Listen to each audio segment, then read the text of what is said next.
Hello guys, I'm Tom, and today we're going to dive into what the Hollowgast really are. In the vast and enigmatic universe of fantasy cinema, where the landscapes of science fiction blend with the dense atmosphere of dark, youthful horror, there exist creatures that not only lurk in the shadows of our nightmares, but also become symbolic reflections of our deepest fears. Primal fears, instinctive ones, the kind that have no shape, but which we feel crawling through the darkness. Among all the horrors the genre has given us, one stands out with chilling force, the Hollowgast. And that name, so simple yet so disturbing, is enough to steal the breath from your lungs and silence any conversation in the room. But they aren't just monsters created to scare. The Hollowgast have slowly carved out a place in the modern imagination as symbols of something far more tragic, the loss of humanity. Their most iconic appearance is in Miss Peregrine's Home for Peculiar Children, directed by the always unique Tim Burton, and based on the fascinating and dark literary saga written by Ransom Riggs. In that world, the Hollowgast aren't just the villain of the day. They are a warning, a consequence, an abomination born from the human obsession with forces we neither fully understand nor control. Because the Hollowgast weren't born evil. They weren't always monsters. They were human once. Men and women who, lured by the promise of immortality, chose to break the laws of time. They attempted to capture the essence of eternity and failed miserably. The experiment went horribly wrong. The result was terrifying. Their bodies were disfigured, their souls twisted, and their consciousness became trapped in grotesque, invisible, and ravenous forms. That's how the Hollowgast came into being. But what exactly are they? What does their existence represent? They are ruthless hunters, unseen by human eyes, deformed in both body and spirit. Their primary instinct: to track down peculiar children, those born with extraordinary abilities that defy ordinary understanding. But their goal goes beyond simply hunting them. The Hollowgast devour them, literally, focusing on one very specific part of the body, the eyes. Because they believe, or perhaps they know, that something more than sight lives in a peculiar size, the very essence of what makes them special, a fragment of soul, a spark of power, something the Hollowgast crave with desperation, because it may be the only thing that could restore a trace of what they once were. The threat of the Hollowgast is felt in every corner of the film, but their presence in the novels is even more complex and layered. There, it is revealed that the Hollowgast don't act of their own free will. They are tools, pawns in a much larger, more sinister web. Behind their movements is a calculating mind. Mr. Barron, a man who was once peculiar, brilliant, charismatic, and who chose the darkest path. He led the doomed experiment from the beginning and was the first to fall victim to his own reckless ambition. His story is that of an antihero who refused to accept limitations, and in doing so, dragged many others down with him. In this video, we're going to explore this universe like never before. We'll dive into the origins of the Hollowgast, their transformation, their psychology, their physical traits, and what it really means to face them. We'll take a close look at the differences between the book and film versions, mapping their evolution as fictional creatures and as metaphors. Because yes, the Hollowgast represent much more than just a tangible threat. They are echoes of human error, of decisions made in desperation, and of the desire to become something more than human. To understand the Hollowgast, we must first understand the world they inhabit, a parallel universe full of time loops, where days repeat endlessly like a scratched record, and where the peculiar children live hidden from the world. These children are not just special. They are living prodigies, with gifts that range from the awe-inspiring to the macabre. They can manipulate matter, defy gravity, or tamper with life and death, and yet they are outcasts, feared, rejected by a society that doesn't understand them. That's where the Embreens come in. Women with the gift of metamorphosis and mastery over time. They are the ones who create and maintain the loops, eternal sanctuaries where the same day repeats over and over, shielding the children from the outside world and from the relentless march of time. But these sanctuaries come at a cost. If a child remains outside the loop for too long, real time catches up to them, and they die, without warning, without a way back. The loops were built as havens, but with the rise of the Hollowgast, they became fortresses. Because the Hollowgast never rest. They sense the children, they search for them, and when they find them, they attack. It's not about killing for the sake of it. It's about absorption, consumption, stealing the vital energy that makes those children what they are. Some ancient tales speak of peculiar individuals from the past with darker powers, from multiple tongues to an insatiable thirst for blood. Enigmatic beings, wise and feared. Some of them evolved and became librarians, guardians of the legendary Library of Souls, a mystical place where the essences of deceased peculiars reside. Only the librarians could detect the Hollowgast. Only they could face them directly, but even they were at risk.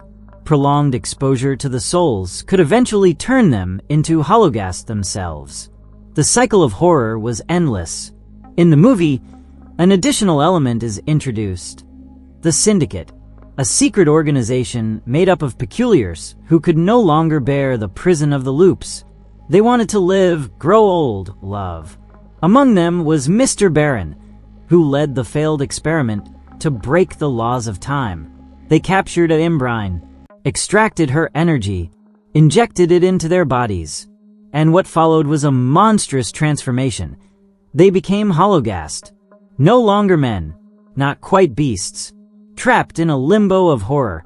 But Barron discovered something else. If a Hollowgast consumed the eyes of a peculiar, they began to regain their human form. Not completely, not entirely, but enough to feel again.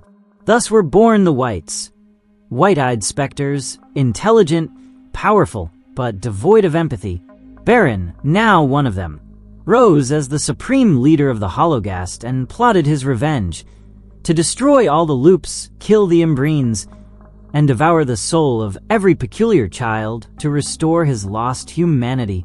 They've been hunting for over a century.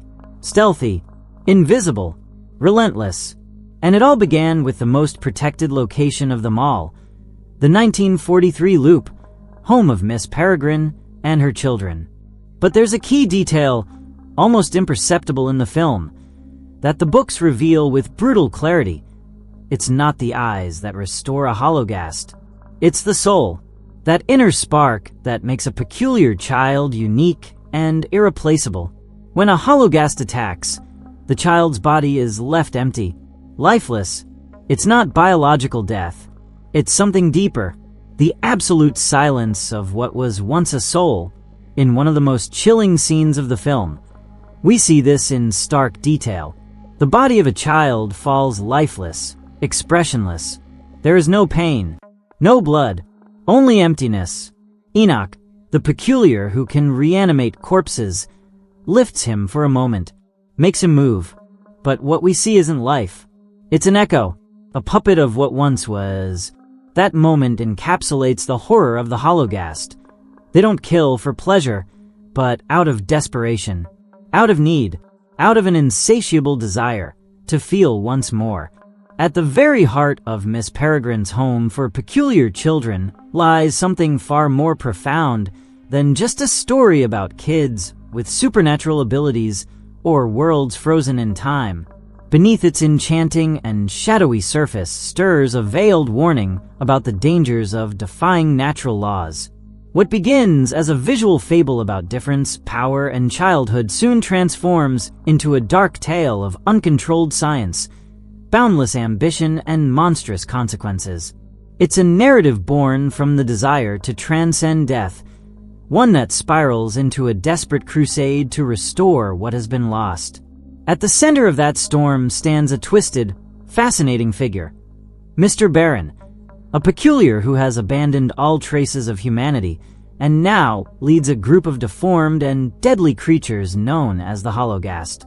From the darkest corners of this tale, we learn that Barron, accompanied by his hollow allies, voracious, invisible beings, launched a calculated, meticulous, almost surgical campaign to locate and dismantle the time loops that served as sanctuaries for peculiars.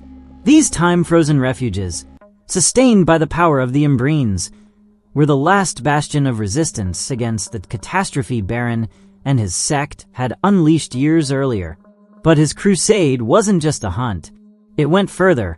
It was a twisted search for redemption, a race against time to fix an irreparable mistake, the experiment that, in seeking immortality, turned them into shadows of their former selves.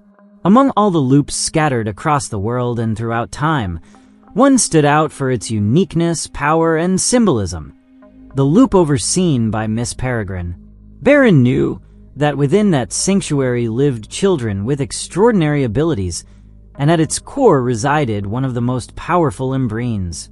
If he could capture her and harness her essence, he might finally fulfill his master plan, reverse the effects of his curse, and lead his former comrades, the members of the Syndicate, into a new evolution. He didn't just want to cure himself. He wanted to restore an entire elite of fallen scientists. Guided by echoes of the past, Barron traces an old connection.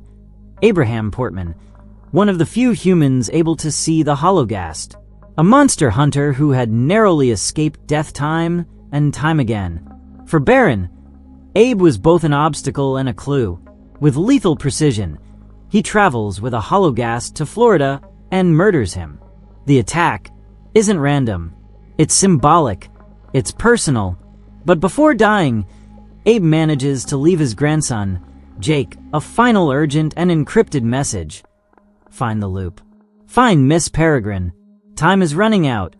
Jake, raised on his grandfather's fantastic stories of invisible monsters, time-locked homes, and children with impossible powers, begins to suspect that maybe everything he thought was delusion was real.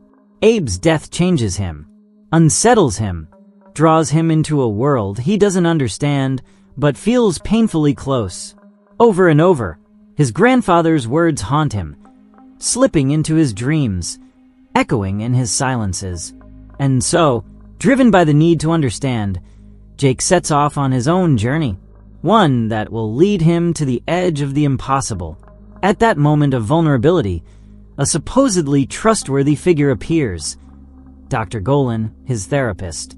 Warm, understanding, supportive, but nothing is what it seems. Behind her kind facade hides Barron himself, using his ability to take on any human form.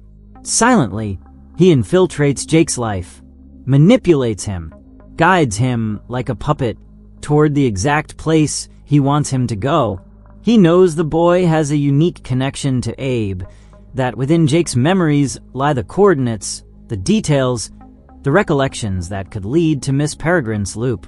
Using his disguise, Barron convinces Jake's parents to authorize a therapeutic trip to Cairnholm, a forgotten island in the United Kingdom where Abe spent part of his youth. For them, it's emotional closure. For Barron, it's the key. Jake and his father arrive on the island, a place shrouded in mist and rumor, where time seems to have stopped.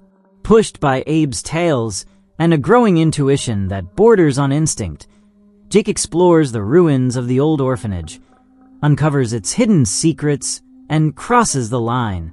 He finds the time rift, enters the loop, and the world is never the same again.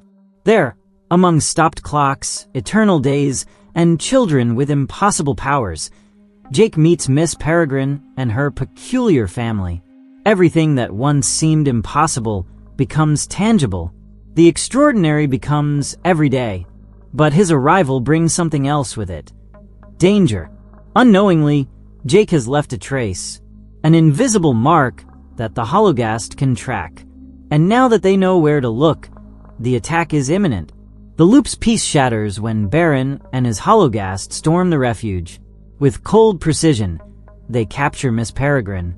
Barron, in one of his most sinister moments, offers her a deal: surrender in exchange for the children's safety. But his goal goes beyond threats. Barron believes he has perfected the process. He no longer seeks merely to devour souls. He wants to extract a Imbrine's power cleanly, without deformities. If he succeeds, he could transform into a new kind of creature, a wight. The wights are the next step. Humanoid beings, conscious, cunning, creatures with completely white eyes, intact intelligence, but no emotion, no soul. And that is what Barron longs to become. No longer a starving, deformed hollowgast, but a powerful entity, free from pain and free from guilt. But the children refuse to surrender. Led by Jake, they organize. For the first time, not as refugees, but as warriors. They plan an ambush. And when chaos erupts, the battle is brutal. One hollowgast is destroyed, another is cast into the sea. The fight is short, but fierce. Only Barron survives. In desperation, he transforms into Jake to escape. And then irony takes over. The hollowgast, who fell into the sea, returns. Confused, wounded, hungry. It sees two Jakes, doesn't recognize its leader. Barron tries to change form again. Too late. The creature, driven by instinct, attacks with savage fury and rips out his eyes. Thus dies the great villain, the architect of it all, devoured by what he helped create. But even though Barron has fallen, the threat of the hollowgast still lingers. The peculiar universe has been breached. The safety of the loops now hangs by a thread. In any corner, in any shadow, a hollowgast may be waiting. Now that we understand the magnitude of this conflict, it's time to face its most terrifying protagonists. The hollowgast. What are they, really? Why do they frighten us so deeply? The hollowgast, as their name implies, are empty entities, empty of soul, of emotion, of humanity.